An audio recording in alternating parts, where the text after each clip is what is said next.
So this is an interesting story. In 2008, I was at the AES show with Quested. We had our Quested booth, and when you have your own booth, you go a day or two early and you set things up.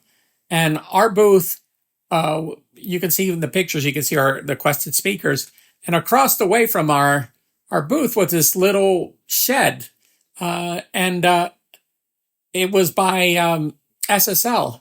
And when I looked, you'll see one of the pictures.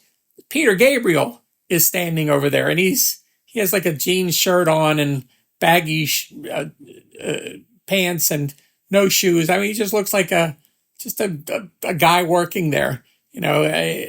So at that point, Peter Gabriel had bought SSL, and I always thought that was interesting. People were thinking, "Wow, Peter Gabriel has that kind of money," and I was thinking maybe the other way we should think is SSL's at the point where Peter Gabriel can afford it, which, I mean, the man probably has a lot of money. But that shed was across from our booth. And the whole concept of the shed, I think the price tag on it was like $200,000. And you bought the shed and you bought everything in it. And there was like an SSL console and all the gear to do your recordings. So I have pictures of all around the shed. You can see it. It has the air conditioning in that. And then you look inside and you can see all the gear that was inside of the place. And there's some wild artwork that Peter Gabriel had in there. But I thought it was interesting. The next day, Peter Gabriel showed up and he looked like $1 million. The way he was dressed and all these people around him. I mean, this whole security and that. But the day before, he looked like $2. He just looked like any of us guys.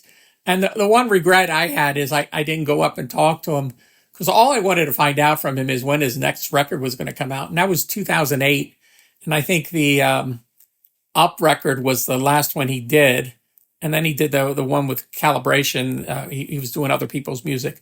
But as far as original material, since the Up record was the last one, it was just until last year the I.O. record came out. That was all original material. So that's a long dry spell. But that was very interesting. So you get to see the shed.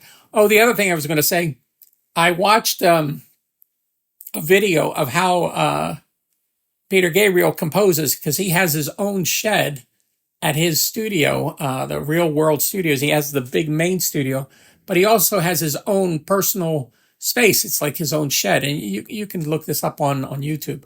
But the interesting thing is his engineer that is in there when he's doing material. He says the first thing that happens when Peter comes into the shed is they turn on the recorders and they turn on video. So everything that's being done is all being recorded. And I think the audio engineer, I mean, his job is to make sure it's as clean a signal and everything's documented, but also he has to kind of keep track of the ideas that are going on. And I thought that was a fantastic way of capturing moments, because there's a lot of times where you have a moment, an inspiration, and you try to recreate it and it just doesn't happen.